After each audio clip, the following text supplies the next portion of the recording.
Programa Fala Carlão. Oferecimento Plataforma Agro Revenda. A plataforma de conteúdo da distribuição do agro brasileiro. Recalculando. Saúde e felicidade. Fala Carlão, John Deere Space. Isso aqui, gente, é inacreditável o que o Alfredo Miguel Neto está me apresentando aqui. O Alfredo é diretor de assuntos corporativos, é isso? Diretor de comunicações da John Deere na América Latina. E esse caboclo aqui é o cara que me convidou para ir lá para CES em Las Vegas, tem me convidado para participar de várias coisas, mas eu não conhecia assim pessoalmente. Você tá bom, cara? Tudo ótimo. Muito obrigado por você ter vindo aqui hoje. E eu estava comentando, eu tenho que contar isso, né, aos telespectadores, contando que todo mundo nos Estados Unidos perguntando quem era aquele jornalista simpático que faz perguntas excelentes, não é? Eu falei, não é Carlão, Carlão é uma marca já no agro, né?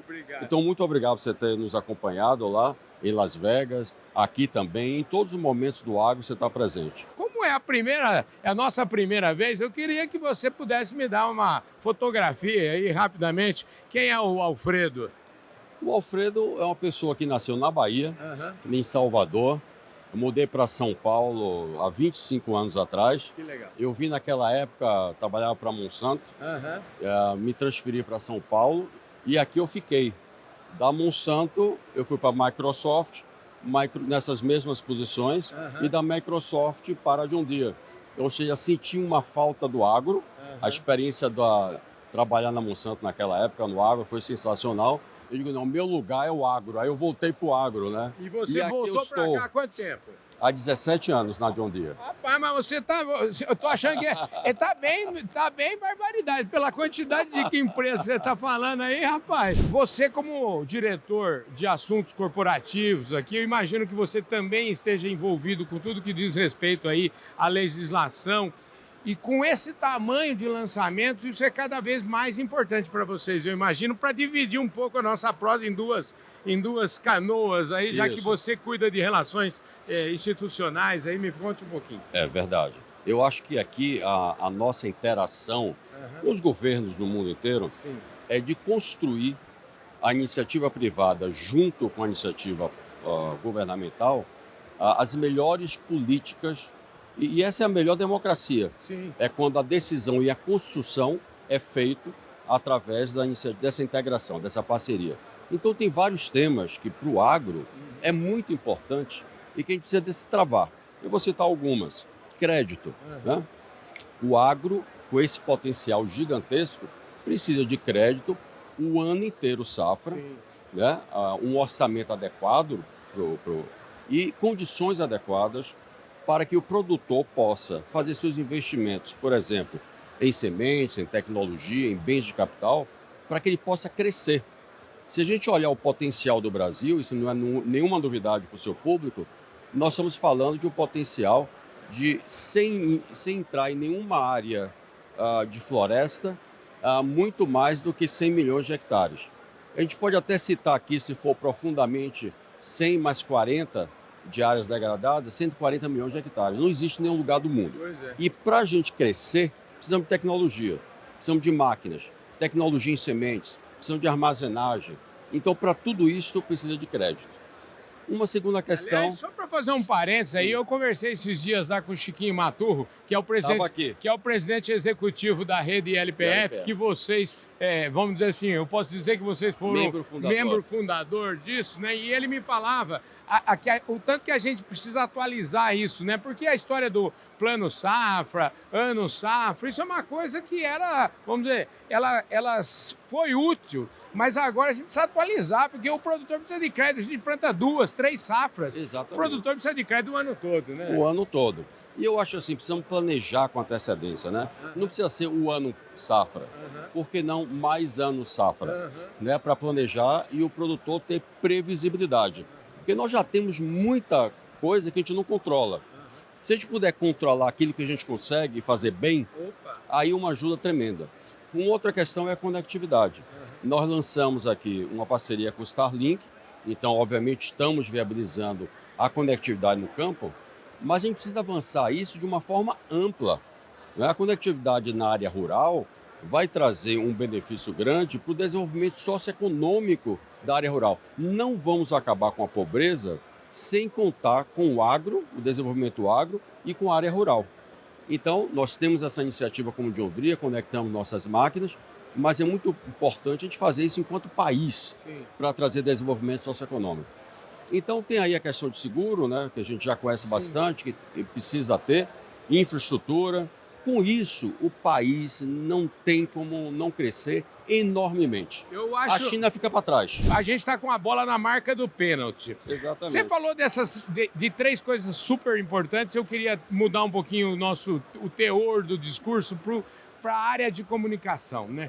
Que é a minha área. Eu tenho feito isso, tenho procurado, tentado fazer sempre as conexões entre tudo aquilo que eu vejo no agro, mas tentado conseguir, digamos assim, furar nossa bolha e falar para não convertidos, falar para as pessoas. Ontem mesmo eu tive numa feira aqui em Uberlândia, na FEMEC, a John Deere estava lá. Inclusive, fiquei muito feliz de ver o stand da John Deere lá, o stand, vamos dizer, da fábrica da John Deere, porque lá é um lugar onde todos os que vão, praticamente nas últimas, eu via o distribuidor. Mas agora não, a fábrica estava lá. Parabéns por vocês estarem sempre conectados com isso.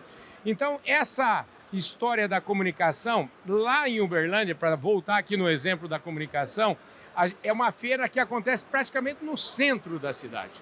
E eu dizia lá para o presidente do sindicato, que é o promotor da feira, para o vice-presidente, para o secretário, eu falava, vocês têm uma oportunidade de fazer com que, por exemplo, a rede escolar, por exemplo, os alunos de primeiro, segundo, terceiro ano, que estão ali naquela véspera de decidir o que fazer, e a gente sabe o tanto que existe, se a gente tem um gargalo aí, é essa turma de 15 a 30. Essa turma de 15 a 30, infelizmente, não conhece o nosso agro. E o papel de fazer com que eles conheçam é nosso. E eu queria que você me falasse um pouquinho sobre esse item, né? Comunicação. Exatamente, porque a gente sabe, todo o agro sabe disso, que no passado, meu filho, para você crescer, você vai ter que ir para a cidade. Hoje é o contrário, quer crescer, vai para a área rural. Isso. Mas precisamos formar esses estudantes, esses jovens, sem viés, com dados corretos sobre o agro, né? E aí a gente entra na questão da comunicação do Brasil em relação ao agro brasileiro. Nós não podemos comunicar com sentimento de culpa, porque não tem culpa. Pelo contrário, você tem aqui heróis que fazem a agricultura brasileira de uma forma absolutamente sustentável. E isso precisa ser dito claramente ao mundo sem nenhum problema. Então a comunicação daí é importante. E o jovem que está chegando, ele precisa entender e ter embasamento para isto, para que ele possa se posicionar e saber, não é, até jovens de algumas áreas, que o leite vem da vaca. Pois é, você sabe que isso é uma... Por exemplo, lá em Uberlândia, eles fazem, numa das feiras, eles fazem uma fazendinha lá e levam as crianças para mostrar justamente, as crianças ficam surpresas em saber que o leite não vem lá do supermercado, né? O algodão é plantado e por aí vai, né? A energia limpa também passa pelo agro, quer dizer, tudo concentrado no agro. Então a gente fizemos uma parceria com o SESI, como foi dito aqui, para também formar pessoas jovens e técnicos sobre tecnologia, porque hoje a formação, a gente fala muito de integração lavoura-pecuária. Você tem aquele que entende da soja, você tem que entende do milho. Muitas vezes você não tem aquele que entende da integração. Sim. De tudo, do boi, de tudo, né? A formação, então, precisa ser para a máquina, tecnologia, né? E aí o serviço vai mudando. A John Deere, por exemplo, trazendo tratores e máquinas autônomas, no futuro não vai precisar de mão de obra neste campo, mas vai gerar possibilidade em outras áreas, em serviço, por exemplo. Com certeza. Então, isso é muito importante a gente começar a trabalhar desde já e trazer esse pessoal para entender o benefício da tecnologia. Senão, é igual um controle de TV, onde você tem o on e o off, e você não conhece os outros botões, e aí você acha a TV cara. Esse ano nós temos COP em Belém. Eu acho que nós não podemos perder essa oportunidade. Eu digo aos produtores rurais, eu vou falar assim, é mais ou menos como uma reunião de condomínio. Quando a gente não vai na reunião, sobra para a gente pagar a conta, né? E não tem discussão. E eu tenho conclamado isso, eu acho que a John Deere também está trabalhando com muita ênfase nessa questão da sustentabilidade, né? Sim, muito forte. Inclusive, estamos participando de grupos de trabalho, contribuindo com o governo para criar uma narrativa real, com dados, né, para que a gente esteja preparado na COP para vender e reconhecer que o Brasil tem feito um trabalho enorme e que os outros países hoje não conseguem ou não fazem. Maravilha. Né? E também aí nós temos que receber o crédito por isso na sua plenitude. Né? E hoje a gente não faz, o produtor, né, a gente não faz agro sem sustentabilidade. Inclusive, alguns dos produtos que nós estamos demonstrando aqui trazem uma contribuição à sustentabilidade muito grande. Eu vou dar só um exemplo. Por exemplo, nós temos o pulverizador, que hoje reduz o uso de herbicida entre 65%, em alguns casos, em algumas áreas do Brasil, chegando até 90% do uso do herbicida. Isso é um movimento para a sustentabilidade gigantesco. Alfredo, essa conversa nossa aqui, você sabe que conversa boa, ela passa rápido, viu? Mas eu acho que nós estamos chegando aqui finalmente aqui do nosso programa. Eu queria te agradecer muito, dizer e parabenizar vocês aí por esse gigantesco. Eu estou sabendo que eu no hotel hoje conversava, eu chego aqui, no hotel já encontrei produtor, cheguei aqui, dei de cara com o produtor, já até gravei um videozinho na selfie mesmo com o produtor. Escuta, dá uma panorama do que aconteceu, porque a gente da imprensa, nós estamos aqui, vamos dizer assim, a cereja do bolo, hoje é o grande finale aqui. Me conta o que rolou aqui durante essa semana. Na segunda e terça-feira, nós trouxemos todos os concessionários, não todos, desculpa, alguns concessionários do Brasil e da América Latina, para conhecer a estratégia da John Deere daqui para frente, as tecnologias, prepará-los, aprofundar esse ensinamento. Então foram 2 dias, tivemos, além dessa área gigantesca, nós tivemos uma outra área aqui próximo, onde tem o nosso centro de distribuição de peças, onde nós fizemos várias reuniões com o número 1 e o número 2 dos concessionários do Brasil e da América Latina. Entendi. Ontem e hoje são os clientes. Entendi. Eles vêm aqui para conhecer o que há de mais moderno, como máquinas que nós temos aqui, que é a mais moderna do mundo. Você vai conhecer hoje ela aqui, ela vai estar na AgriShow também. Então os clientes vêm para conhecer da John Deere em loco a máquina, centro de operações, tecnologia, e tem aulas sobre tudo isso aqui. Então por isso que é um espaço muito grande em que o produtor pode interagir com as pessoas, tirar dúvida, e nós damos atenção integral aqui. Tivemos jantares à noite, tivemos um show aqui muito interessante, muito bacana, o Troirro, para dar essa visão de potencial. Então, é um momento de relacionamento. É um momento que a gente troca visões, traz oportunidades e tecnologia para que eles possam produzir cada vez mais, de forma sustentável, com o menor custo possível. Maravilha, querido, muito obrigado aqui. Foi uma Obrigado conversa demais. Na prateleira de cima. Aqui, Prateleira de cima.